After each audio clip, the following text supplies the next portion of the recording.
ẹ̀yin tèmi báwo ni o ṣẹ́ wá lẹ́lẹ́lẹ́lẹ́lẹ́lẹ́lẹ́ ṣẹ́ wá yes èmi ò lè ṣe kí n má wo Bísí Ológe show èmi ò lè ṣe kí n má wo Bísí Ológe show ó ti gbádùn jù o Bísí Ológe show ẹ máa wò ó ẹ má gbé kúrò ńbẹ̀ o àríyá pọ̀ ńbẹ̀ ó ń ṣàn àríyá ń ṣàn Bísí Ológe show iyọ̀ ni.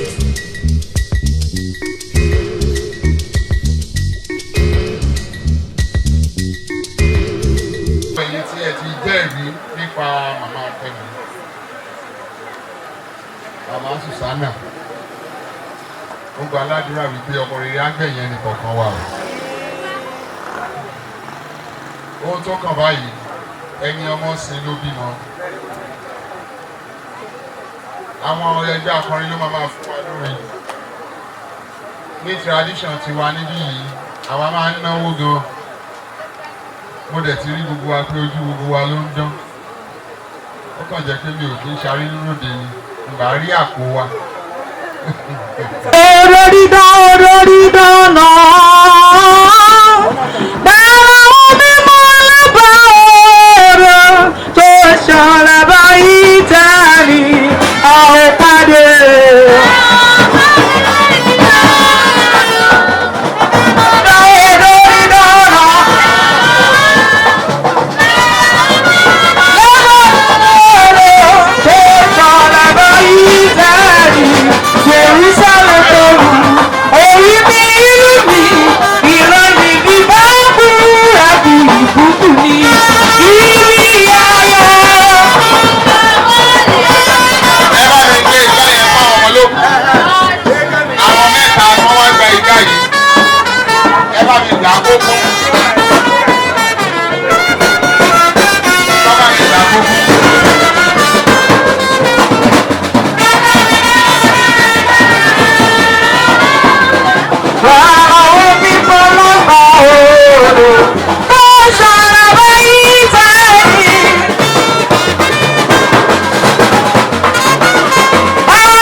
I'm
lẹ́yìn màmá wọn wọ́n jó wọ́n fi mórí hàn níwájú Ọlọ́run.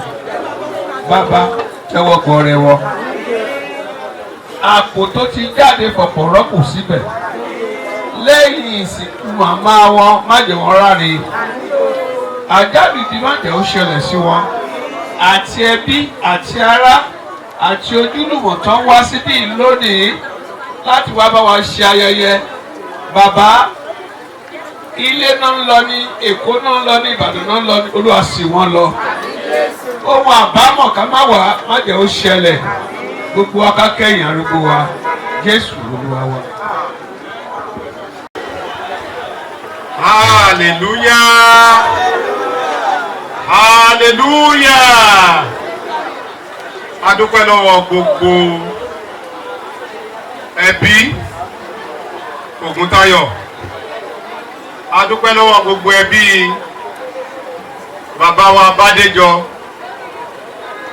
Èyí tí aya Ògúntáyọ̀ tí wọ́n ti ara wọn jáde ìyẹn màmá Kẹ́mi AKO màmá Kẹ̀móyè. A dúpẹ́ lọ́wọ́ àlùfáà Ọlọ́run láti St. Paul Cathedral Àmútèbù. Àmútèbù ọmọ Àkókó ni mí gẹ́gẹ́ bí bàbá wa nínú Olúwa tó ń sọ̀rọ̀ lẹ́ẹ̀kan ká Àkókó ni tèmi. Mi ì tí mọ̀ fún àti Àkókó táwọn ti wá o. Upe ìkan náà ni wà kò jìnnà síra. Ògo ni fún Kristi lókè ọ̀run. Ní Ondo State láti kọ́kọ́ rí Jésù. Hallelujah! Evangelist prophet Orímọládé. Gbogbo ẹ̀yin tẹ́ bá ti gbọ́ Orímọládé ẹ mọ̀ pé akọni alágbára ni ẹ ṣe àdára fún ilé ẹ ṣe ń pàtẹ́wọ́ bẹ̀yìn. Lẹ́yìn ìgbà tí a ti kí àwọn bàbá wa Venerable Ògúnwọlé Ọlọ́runfẹ́mi, mo gbà ní àdúrà wípé ẹ ní jẹ̀bú níbi iṣẹ́ náà. A kí àwọn bàbá wa Venerable Superior Evangelist Prophet Ṣẹ́gun Animashaun. Orúkọ máa ń ròyàn ni bí wọ́n ṣe wà yẹn ó ní ojúṣe tí wọ́n ti ṣe léde kò ní tán níbi tẹ́tí mu o. A kí àwọn bàbá wa Venerable Evangelist Anífowóṣe CCC Dábírà Parish nílùú Èkó. A kí àwọn bàbá wa Agbára Ẹ̀mí Parish láti ìlú Èkó. Ẹ rí wípé wọ́n nífẹ̀ẹ́ màmá Èkó Èkó Èkó. Nígbà tí a dúpẹ́ lọ́wọ́ wọn tán, a dúpẹ́ lọ́wọ́ àwọn Honey Sister Friend of Lagos led by Mrs. Bola Sanni Mise. Àwọn ọmọ ẹgbẹ́ yẹn wọn ò ní dànù mọ́ yín lọ́wọ́ o. A kí àwọn Golden Mother International led by Alaja Ogunaike aka Alaja Gold. A kí àwọn Lion Club International District 404A3. Together with yes. A kí bàbá wa Sunday Kòmáyà, bàbá wa Sunday Kòmáyà. Àwọn ni olórí ẹbí Ògúntáyọ̀. Sunday Kòmáyà àwọn ni bàbá nìyẹn.